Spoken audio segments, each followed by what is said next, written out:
गणपतये नमः। श्रीगुरुभ्यो नमः। हरिः ओम्। शुक्लाम्बरधरं विष्णुं शशिवर्णं चतुर्भुजं प्रसन्नवदनं ध्यायेत् सर्वविघ्नोपशान्तये।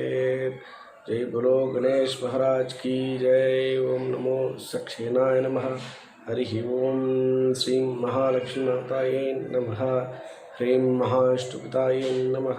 हरिः ओम्। गुरुर्ब्रह्मा गुरुर्विष्णुः गुरुर्देवो महेश्वरः गुरुर्साक्षात् परब्रह्म तस्मै श्रीगुरवे नमः। श्री महाष्टुगुरुभ्यो नमः। हरिः ओम्। అదేవిధంగా మనం 26వ శ్లోకం నిన్న చెప్పుకున్నది, ఒకసారి దాన్ని స్మరించుకుని ఈ 27వ శ్లోకంలోకి వెళ్ళిపోదాం.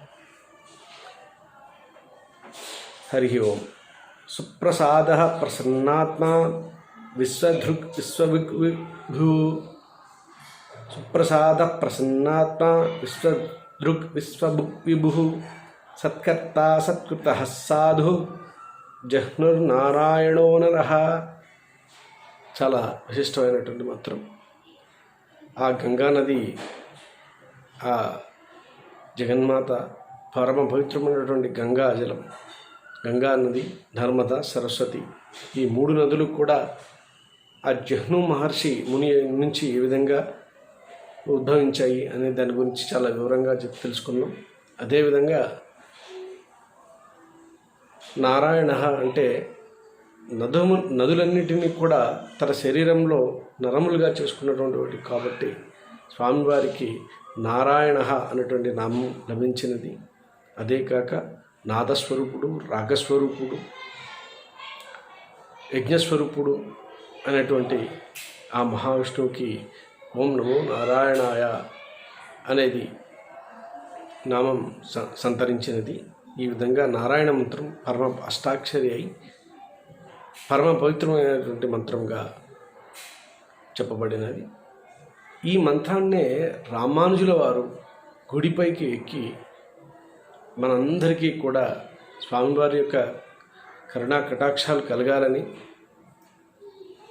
ఆయన శ్రీ వైకుంఠాన్ని చేరుకోవాలని, ప్రతి ఒక్కరూ మహావిష్ణువు యొక్క మహిమని, ఆయన యొక్క సృష్టి రహస్యాలని కూడా తెలుసుకోవాలని, కార్యక్రమాలు తెలుసుకోవాలని సదుద్దేశంతో రామానుజుల వారు తన యొక్క జీవితాన్ని చెగించి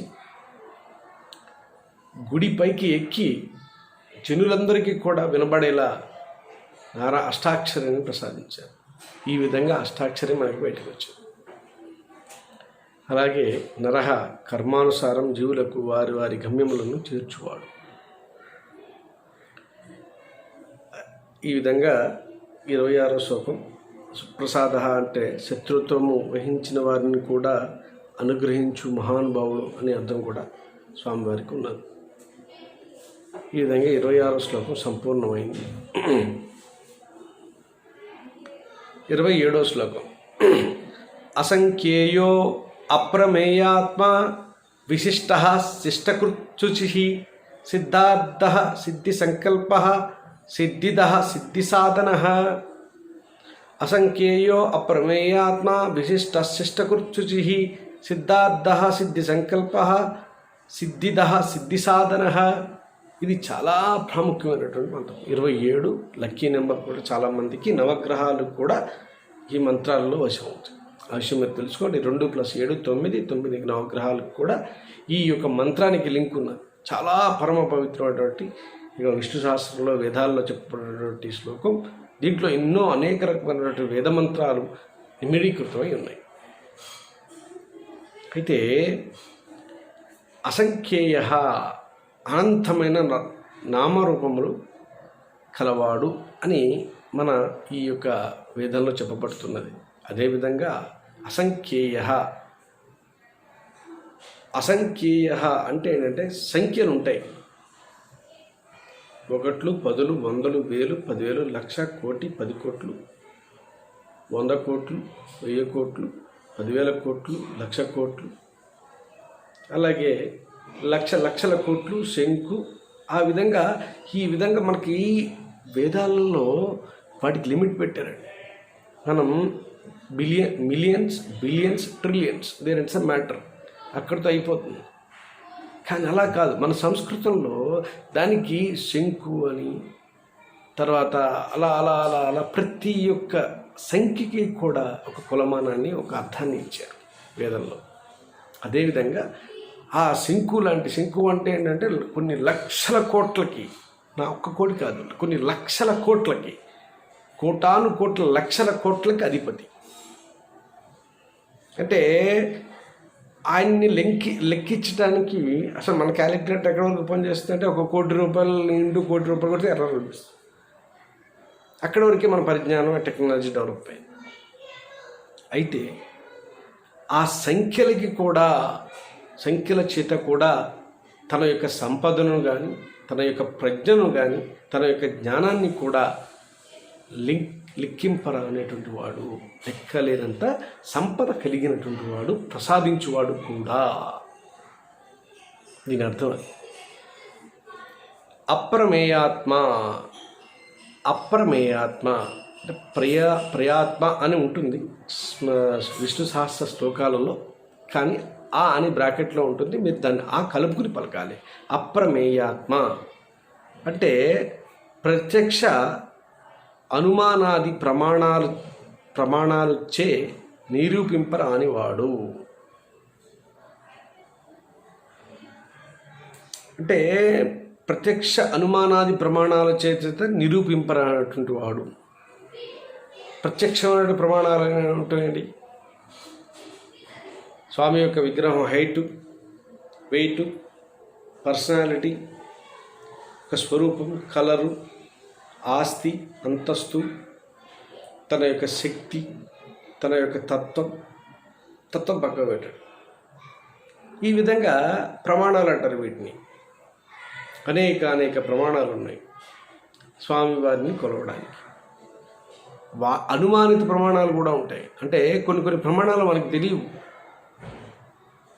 ప్రజ్ఞని కానీ, జ్ఞానాన్ని కానీ, స్వరూపాన్ని కానీ లెక్కించడానికి అనేక ప్రమాణాలు ఉంటాయి. ఒక మనిషిని చూసి, తన యొక్క స్వరూపాన్ని చూసి ఎప్పుడూ కూడా తక్కువ అంచనా వేయకూడదు అని అంటారు. పొట్టి శ్రీరాములు వారు ఉన్నారు, మహానుభావులు, స్వతంత్ర ఉద్యమకారులు. అలాగే తెలుగు రాష్ట్రాన్ని ఏర్పడడానికి ప్రధాన కారకులు పొట్టి శ్రీరాములు వారు. ఆయన హైట్ చాలా తక్కువ, కానీ గట్టివాడు. ఆయన శక్తిని కానీ ఎవరు అంచనా వేయలేకపోయారు. అలాగే మహాత్మా గాంధీ కూడా మన భారతదేశంలో. అలాగే ప్రపంచవ్యాప్తంగా వెళ్తే ఒక ఉద్యమ విజేతగా మనం ఈనాడు మన తెలంగాణ ప్రభుత్వ గౌరవనీయులు రాష్ట్ర ముఖ్యమంత్రి అయినటువంటి కేసీఆర్ గారిని ఎలా చెప్పుకుంటున్నామో, అలాగే వాళ్ళు కూడా అంటే ప్రమాణాలకు అతీతులు కాదు. అంటే వాళ్ళ యొక్క కెపాసిటీస్ చెప్తున్నాను. అంటే కెపాసిటీలు, ఈయన కెపాసిటీ ఇంతే అని మనం నిర్ణయిస్తాం. కానీ వాళ్ళలో కూడా అతీతమైనటువంటి కెపాసిటీ ఉన్నది. దాన్ని అంచనా వేయడం అనేది చాలా కష్టం. ఫర్ ఎగ్జాంపుల్, ఒక చిన్న హిట్లర్ చాలా హైట్లో చాలా చిన్నవాడు. జర్మనీని ఒక ఆట ఆడించాడు, రెండవ ప్రపంచ యుద్ధాన్ని తీసుకొచ్చి. ఇవాళ మనం స్పీచ్లు, ఆధ్యాత్మిక స్పీచ్లు వింటూ ఉంటాం, పొలిటికల్ స్పీచెస్ కూడా వింటూ ఉంటే ఎంతో విచిత్రంగా ఉంటుంది. దాంట్లో బాగా వినాలనిపించేటువంటి స్పీచ్ మన గౌరవనీయులు కేసీఆర్ గారు, కె చంద్రశేఖరరావు గారు ముఖ్యమంత్రి వారు. తర్వాత నాకు ఇష్టమైనటువంటి వాళ్ళు చాలామంది ఉంటారు అనుకోండి. చిన్నజీఆర్ స్వామి వారి ప్రవచనాలు అంటే చాలా అద్భుతంగా ఉంటుంది. సత్యసాయిబాబా గారి యొక్క ప్రవచనాలు వింటూ ఉంటే ఎటో వెళ్ళిపోతూ ఉంటుంది మనసు. ఆయన ఒక చోట స్టార్ట్ చేసి ఏ మూలకో వెళ్ళిపోతుంటారు, మనల్ని తీసుకెళ్తారు. అది వాళ్ళ గొప్పది. అలాగే వీళ్ళకి ఒక ప్రమాణాలకు కట్టుబడి అక్కడితో ఎండ్ అవుతుంది. కానీ స్వామివారికి మాత్రం ఏ ప్రమాణము పనిచేయదు. ఆయన ఏ మంత్రంలో ఆయన నామాన్ని స్మరించినా, ఏ మంత్రాలతో స్మరించినా, ఏ పూజలతో ఆయనకి అభిషేకాలు చేసినా పూజలు చేసినా కూడా వాటి ద్వారా స్వామివారి యొక్క స్వరూపాన్ని నిరూపింపలేము. కాబట్టి అంటే అమితమైన శక్తి కలవాడు. ఒక శక్తి, ఆయన శక్తి సామర్థ్యాలు ఇవి వాటి యొక్క ప్రమాణాల ద్వారా కూడా కొలవాలి. ఫర్ ఎగ్జాంపుల్ మనం మినపప్పు కొలవడానికి సోలాలని, వీటి గిద్దలని, వాటిని షేర్లు, వాటికి వీటికి లీటర్ డబ్బాలు ఉపయోగిస్తాం. దాని ద్వారా ఒక కొలుస్తూ ప్రమాణం అది. అలాంటి ప్రమాణాలు మనకు తెలియనివి చాలా. వాటి ద్వారా కూడా స్వామివారి యొక్క స్వరూపాన్ని కానీ ఆయన శక్తిని కూడా అంచనా వేయలేము. కాబట్టి స్వామివారికి అప్రమేయాత్మ, ప్రయత్నం చేయద్దు, చేసిన ఫలితం లేదు. విశిష్ట అంటే సజ్జనులందరిలోనూ శ్రేష్ఠుడు. సజ్జనులు అంటే ఏంటి? ధర్మార్థ కామ మోక్షాలకు అతీతులు, అలాగే సద్బుద్ధి కలిగిన వారు, ఆత్మ పరిజ్ఞానాన్ని కలిగినటువంటి వారు, తేజస్సు కలిగినటువంటి వారు, వీరందరినీ కూడా విషయ సంగ్రహణను గ్రహింపగలిగిన వారు, సమయస్ఫూర్తి కలిగిన వారు, వీరందరూ కూడా సజ్జనులే, సన్మార్గంలోనే నడుస్తారు. శ్రీరామచంద్రుల వారిని ఆదర్శంగా తీసుకుని వెళుతూ ఉంటారు. కొన్ని సందర్భాలలో శ్రీకృష్ణ పరమాత్మను కూడా ఆదర్శంగా తీసుకుని వెళుతూ ఉంటారు. వీళ్ళందరూ కూడా సజ్జనులే. అంటే వీరందరిలోనూ కూడా సర్వశ్రేష్ఠుడు. అంటే దశావతారాలలో కూడా ఒక సర్వశ్రేష్టమైనటువంటి అవతారం ఉన్నది. అదే శ్రీ మహావిష్ణువు అవతారం. అది ఏదో ఒక రోజు భూమి మీద అవతరించి తీరుతుంది. ఆనాటికి మనం ఉంటామో ఉండమో అది మన అదృష్టం. ఏ జన్మలో ఉంటామో ఏ రూపంలో ఉంటామో మనకు తెలియదు. ఈ జన్మలో మనకి నా స్వామివారు మనకి ఇచ్చినటువంటి దివ్యమైనటువంటి వరం ఆయన నామస్మరణ చేసుకోవడం. ఆ విధంగా స్వామివారికి విశిష్ట అనేటువంటి నామం వచ్చినది. మీరు కూడా సజ్జనులు కావాలంటే ఓం నమో విశిష్టాయ నమః అనేటువంటి నామాన్ని జపించాలి. శిష్టకృత్, కృత్ భృత్ మీకు తెలిసిందే. కృత్ అంటే సృష్టించడం, భృత్ అంటే పోషించడం. సాధుజనుల, సజ్జనులందరిలోనూ సర్వశ్రేష్ఠుడును, సాధుజన సంరక్షకుడు. అంటే సాధువులు ఎవరైతే ఉంటారో వాళ్ళు జీవితాలను త్యాగం చేస్తారండి. వాళ్ళు ఊరికే సాధువులు అనిపించుకోరు, సంసారాన్ని వదిలిపెట్టేస్తారు. పెళ్లి చేసుకున్న వాళ్ళు భార్య బిడ్డలని, తల్లిదండ్రులని అందరినీ కూడా వదిలేస్తారు. స్వామివారి నామస్మరణతోనే వాళ్ళ జీవితాలని హిమాలయాలు కానీ, అరణ్యాలు కానీ, ఎక్కడొక్కడ పుణ్యస్థలాలలో, పుణ్యక్షేత్రాలలో కానీ ఎక్కడొక్కడ వాళ్ళ జీవితాన్ని నిరంతర నామస్మరణ ఒక్క దివ్యమైనటువంటి భక్తి మార్గాన్ని పట్టుకుని మాత్రమే సాధన చేస్తుంటారు. కాబట్టి సాధువులు అయ్యారు వాళ్ళు. సాధువులు నమస్కరిస్తే, కనిపిస్తే, వాళ్ళకి మనం నమస్కారం చేస్తే చాలా వేవ్స్ మన బాడీలోకి ప్రవేశిస్తాయి. అదేవిధంగా వాళ్ళ ఆశీర్వచనాలు తీసుకుంటే చాలా మంచిది. ఆ సాధువులందరికీ కూడా సంరక్షకుడు తానే. కాబట్టి శిష్టకృత్ అనేటువంటి అంటే శిష్టులు, సాధువులు. శిష్ట అంటే సాధువు, కృత్ అంటే పోషకుడు. కాబట్టి సాధుజనులందరినీ కూడా పోషించేటువంటి వాడు. కాబట్టి స్వామివారికి శిష్టకృత్ అనేటువంటి నామం వచ్చింది. శుచిహి, మాయా దూరు డగుట వలన పరిశుద్ధుడు. ఈ మాయ తానే, దాంట్లో సందేహమే లేదు. విష్ణు మాయ అంటారు. ఆయనకున్నటువంటి యొక్క దివ్యమైనటువంటి శక్తి అది. సర్వశక్తి సంపన్నుడు. అదొక్కటే కాదు, దాంట్లో ప్రధానమైనటువంటి శక్తి. ఇప్పుడు ఫర్ ఎగ్జాంపుల్ సరస్వతీదేవి యొక్క ముఖ్యమైనటువంటి ప్రధానమైన శక్తి ఏంటి? విద్యని, జ్ఞానాన్ని ప్రసాదించడం. బ్రహ్మదేవుడు వారు సరస్వతి. లక్ష్మీదేవి వారికి, జగన్మాత లక్ష్మీదేవికి ఉన్నటువంటి యొక్క శక్తి ఏమిటి? అష్ట ఐశ్వర్యాలను ప్రసాదించడం. కనకదుర్గమ్మ వారికి ఉన్నటువంటి శక్తి ఏంటి? శక్తిని, ధైర్యాన్ని ప్రసాదించడం. అలాగే వీళ్ళందరికీ కూడా కొన్ని శక్తులు అలాట్ చేసి ఉన్నాయి. మాయాదూరుడు అగుట వలన శుచిహి అంటే ఇవన్నీ కూడా మనకి మాయగా అనిపిస్తూ ఉంటాయి.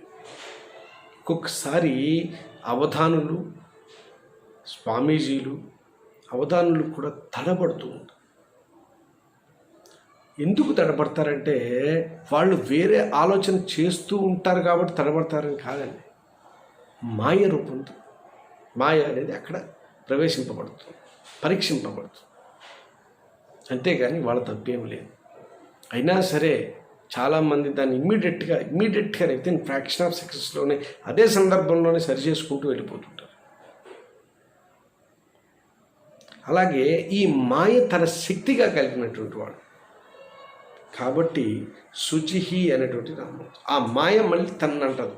విచిత్రం ఇక్కడ, తను ఎవరి మాయలోనూ పడలేడు, యొక్క భక్తుల మాయలో తప్ప. భక్తులు అంటే విపరీతమైన పిచ్చి. భక్తులు అంటే ఏంటి? భక్తి అనేది ఏంటి? స్వామివారిని నామస్మరణ చేస్తూ నీవే దిక్కు నీవే రక్ష స్వామి. ఫర్ ఎగ్జాంపుల్ ఒక సినిమా స్టార్, ఒక రాజకీయవేత్త, ఒక శాస్త్రవేత్త వీళ్ళంతా ఉంటే వాళ్ళకి మనం ఎలా అభిమానులుగా తయారయ్యి వాళ్ళని ఎలా రోల్ మోడల్గా తీసుకుని జీవితంలో ఎదగాలనుకుంటాము. అదేవిధంగా మీరు ఈ యొక్క భక్తి అనేటువంటి సంసారంలో ఒక భాగమైనటువంటి సంసార సాగరంలో ఒక భాగమే భక్తి అనేది. ఆ భక్తిలో మీరు ఆయన్ని కనుక రోల్ మోడల్గా తీసుకుని ఆయన చింత చేరాలి, సర్వం అయిపోయిన తర్వాత ఆయన యొక్క వైకుంఠాన్ని చేరుకోవాలనుకున్న వారికి ఆయన నామస్మరణ చేయడం అనేది అవసరం. కాబట్టి నిరంతరం ఆయన నామస్మరణ చేసేవారు భక్తుల యందు దయార్థ హృదయుడు. మరియు ఈ మాయ ద్వారా భక్తులను ఎప్పుడూ పరీక్ష చేస్తూ ఉంటారు. విష్ణు మాయ అంటారు. ఆ మాయ కూడా తన అంటదు. ఎందుకు అంటుందండి? అది ఆయన శక్తి, ఆయన మీద ఆయన ప్రయోగం చేసుకో. కాబట్టి స్వామివారికి శుచిహి అనేటువంటి నామం లభించింది. సిద్ధార్థ చాలా విశిష్టమైనటువంటి మొత్తం. సిద్ధ అర్థ అంటే విద్యను అభ్యసించువాడు సిద్ధార్థుడు. గౌతమ బుద్ధుని పేరు కూడా సిద్ధార్థుడే. ఆయన కూడా ఎన్నో రకాల వేదాలని విద్యలని అభ్యసించి ఈ సకల సృష్టికి నమ్యోహో రేంగేక్యో అనేటువంటి దివ్యమైనటువంటి మంత్రాన్ని ప్రసాదించి తను సాధించి, అది గౌతమ అంటే బౌద్ధిజంలో చెప్తారు. అది కూడా మనదే సనాతన ధర్మంలో ఒక పార్ట్. అది ఆ డౌట్ ఏం లేదు. దశావతారాల్లో బుద్ధుడు కూడా ఉన్నారు. పురుషార్థములు అన్నిటినీ పొందినవాడు. పురుషార్థములు అంటే ధర్మార్థ కామ మోక్షాలతో పాటు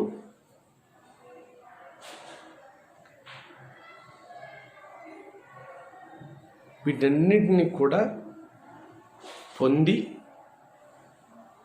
వీటికి అతీతుడు అయినటువంటి వాడు. కాబట్టి స్వామివారికి సిద్ధార్థ అంటే ధర్మం, అర్థం, కామం, మోక్షం ఇవి లేనిదే, ఇవి అనుభవించనిదే ఈ యొక్క మనిషి యొక్క జీవితం పరిపూర్ణము కాదు, కానేరదు.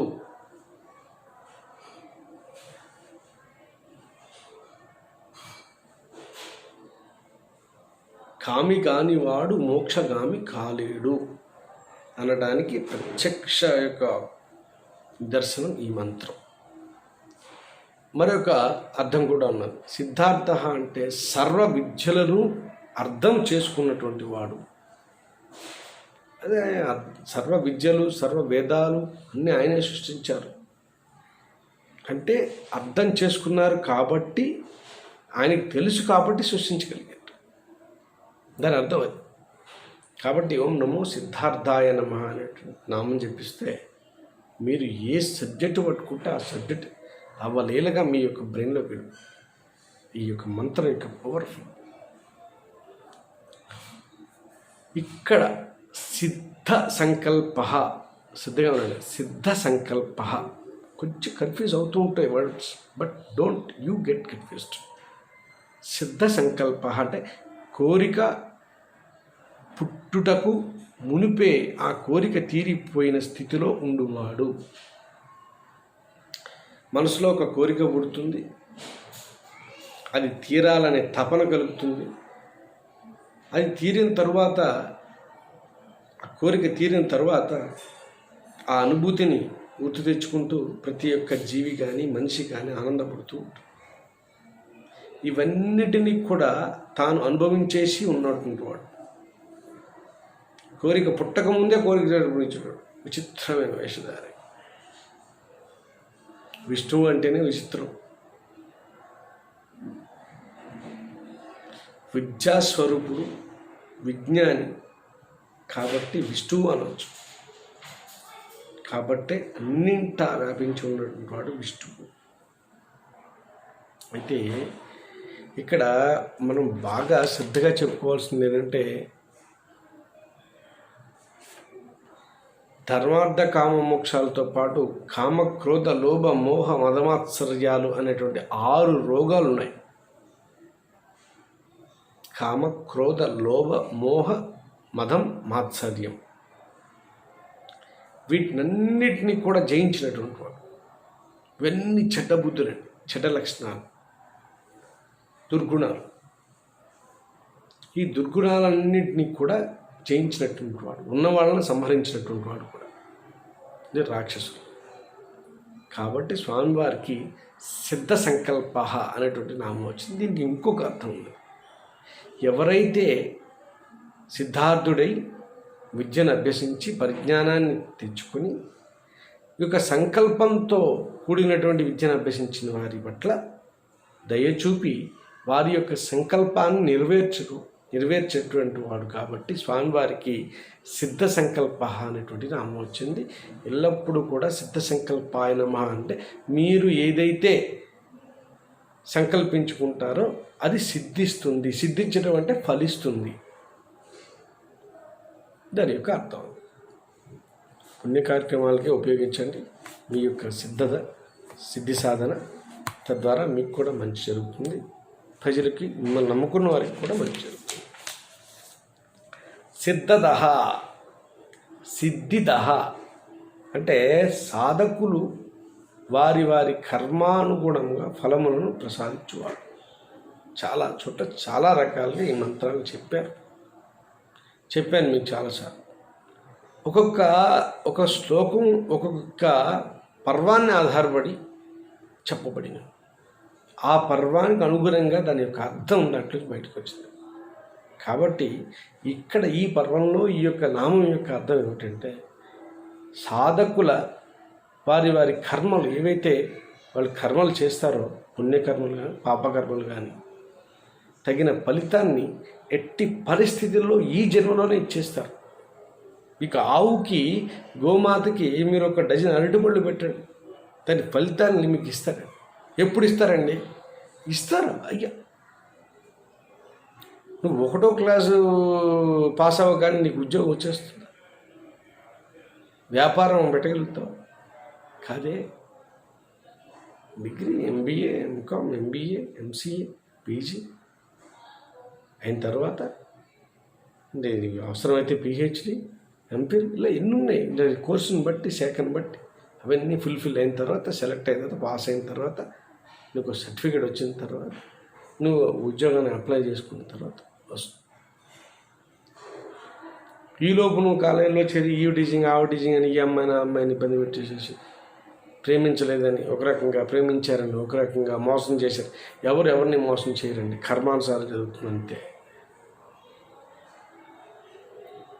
అంతే, ఇక్కడ నీకు అక్కడితోనే ప్రాప్తి అంతే. తెలుసుకోవాలి, ఇప్పటికైనా తెలుసుకోవాలి. Don't disturb others, don't disturb your self also. Let it be cool and calm. మనసు చాలా చిన్నది, ఆత్మ కూడా చాలా చిన్నది. దానికి ప్రజ్ఞ కావాలి. ఆ ప్రజ్ఞే భగవంతుడు. ఆత్మే భగవంతుడు అనుకుంటాం కాదండి. ఆ ఆత్మకి ప్రజ్ఞ ఉన్నప్పుడు అది భగవత్ రూపం అవుతుంది. ఈ విషయం మీరు బాగా తెలుసుకోవాలి. ఆ ప్రజ్ఞ ఎలా వస్తుంది? సకల విద్యల్లోనూ తెలుసుకున్నప్పుడు మాత్రమే లభిస్తుంది. అందుకే నేను ఈ విష్ణు సహస్రనామాల యొక్క అర్థాలు చెప్తున్నాను. ఈ అర్థం తెలియదు, చదువుకుంటే అవుతుంది. నేను ఉపయోగం తప్పు రైట్ ఆయన చూసుకుంటా, తప్పుకి తప్పు, రైట్కి రైటు, తప్పుకు ఒక దెబ్బ, రైట్కి ఒక పండు. నీకు కూడా సోర్సులు నువ్వు కరెక్ట్గా చదువు. అది నిజంగా తప్పు అయితే ఈ రాసిన వాళ్ళని శిక్షిస్తారు, ఇది నిజంగా కరెక్ట్ అయితే వాళ్ళని నిన్ను ఇద్దరిని ఆచరిస్తారు. అనుమానం పెనుపోదు. ఇది వేదం, దాని సుస్పష్టంగా వేదంలోనే, దాని సంస్కృతంలోనే రచింపబడినది. నమ్మి తీరాలి. వీళ్ళేమి బూతులు దుర్మార్గాలు ఏం చెప్పట్లేదు, దాని అర్థాలు కూడా సవ్యంగానే చెప్తారు. 2 రోళ్ళు 4 ఎట్లా 4, 5 ఎందుకు కాదండి? ఇది 1 కరెక్టే కదా, 2 ఇది 1 ఇది 2 మొత్తం కలిపితే 4. ఇంటూ చేసినా కూడా 4. ఇదొక ముద్ర కూడా. అలాగా మితవాతం చేయకూడదు. పెద్దలు చెప్పారు, పెద్దల మాట సద్దిమూట. అలాగే ఎంతోమంది పుణ్యపురుషులు, ఋషులు, యోగులు, సాధువులు, పీఠాధిపతులు, జగద్గురువులు, సాక్షాత్తు శ్రీకృష్ణ పరమాత్మ చెప్పినటువంటి మంత్రాలు, వేద మంత్రాలు. కాబట్టి అనుమానంగా చదవకూడదు. చదివేటప్పుడు మనస్ఫూర్తిగా నమ్మకంతోనే చదవండి.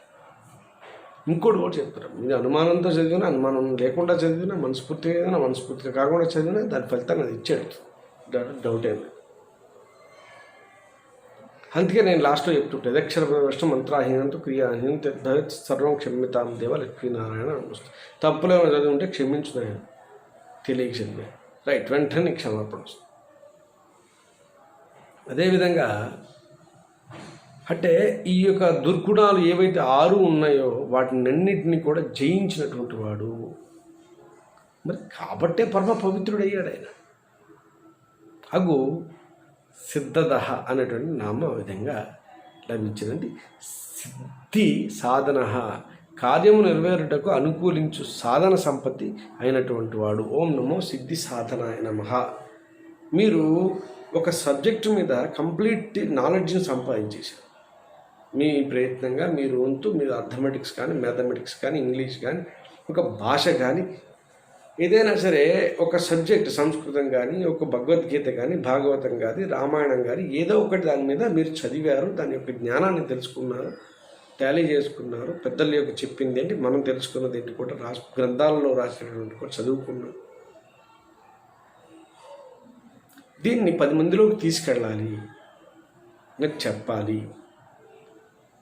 తద్వారా స్వామివారి యొక్క కరుణా కటాక్షాలకి అది నాకు ఉపయోగపడాలి. అది దాన్నే సిద్ధి సాధన అంటారు. నేను చేసేది కూడా అదే. There is no commerciality here. I'm not feeling I'm wasting my time like this.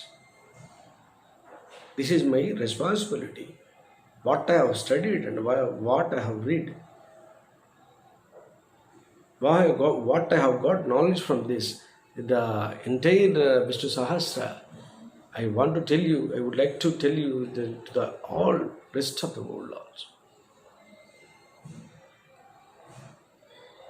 Anyway, ఈ విధంగా ఇంకొకటి, ఫర్ ఎగ్జాంపుల్ మీరు ఒక శాస్త్రవేత్త కానీ, ఒక వ్యాపారవేత్త కానీ అయ్యారు అనుకోండి. ఒక వ్యాపారం పెట్టారు, అనుభవం ఉన్నది, లేదు కొంచెం అనుభవ పరిజ్ఞానం కొంచెమే ఉన్నది అనుకుందాం కాసేపు, రైట్.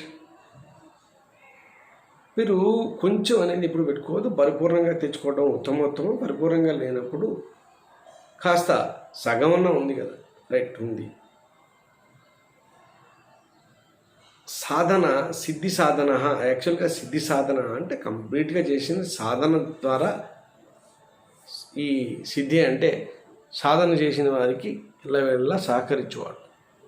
కాబట్టి మీ కంప్లీట్గా మీరు ఏదో ఒక సబ్జెక్ట్ మీద గ్రిప్ తెచ్చేసుకున్న తర్వాత దాన్ని మీకు ఒక లక్ష్యం ఉంటుంది కదా, ఇక్కడికి చేరుకోవాలి, నేను టాప్ మోస్ట్ టీచర్ కావాలి, లేదంటే టాప్ మోస్ట్ ఇంజనీర్ కావాలి, టాప్ మోస్ట్ బిజినెస్ మ్యాన్ కావాలి, టాప్ మోస్ట్ పొలిటీషియన్ కావాలి అనేటువంటి యొక్క చేయడం లక్ష్యం ఏదైతే మీకు ఉంటుందో అది నెరవేర్చేటువంటి వాడు అంటే. కాబట్టి స్వామివారికి సిద్ధి సాధన అనేటువంటి నామం వచ్చింది.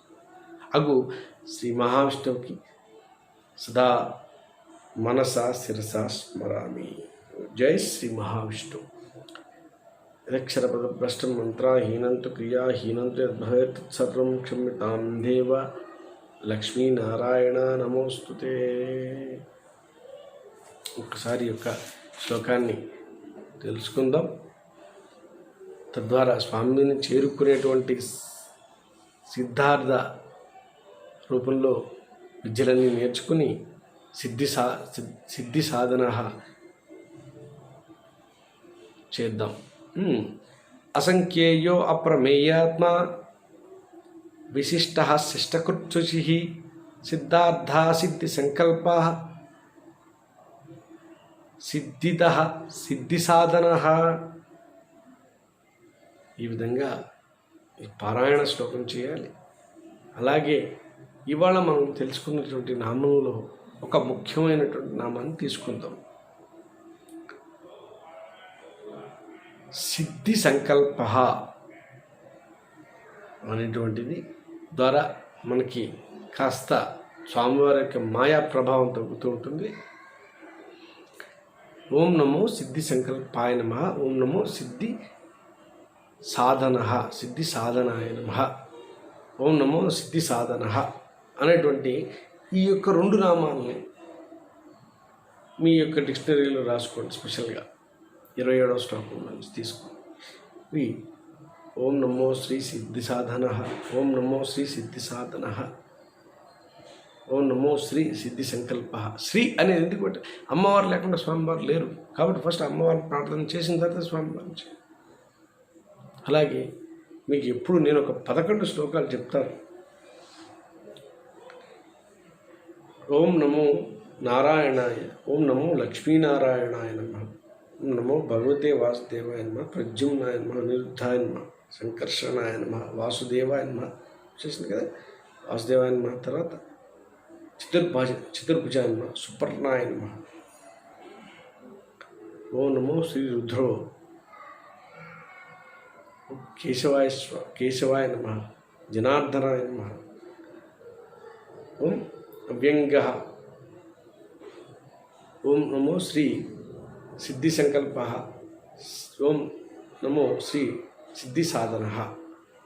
ఈ విధంగా కొన్ని వేద మంత్రాలను తీసుకుని నిరంతరం ఆ స్వామివారి యొక్క రూపాన్ని ఆ ఆదిశేషు శంఖచక్ర గదాధారి అయి గరుడ సమేతం జగన్మాత మహాలక్ష్మీమాత సమేతుడై ఉన్నట్లు శ్రీ మహావిష్ణువుని ప్రార్థిస్తూ సర్వదా అంతా మంచి జరగాలని, సకల శుభాలు చేకూరాలని, అష్టైశ్వర్యాలు సిద్ధించాలని స్వామివారిని మనసా శిరసా స్మరిద్దాం. సర్వే జనా సుఖినో భవంతు. మరి ఒకసారి యదక్షర పద భ్రష్టం మంత్రహీనంతు క్రియాహీనంతు యద్భవేత్ తత్సర్వం క్షమ్యతాం దేవ లక్ష్మీనారాయణ నమోస్తుతే. జై శ్రీ మహావిష్ణు.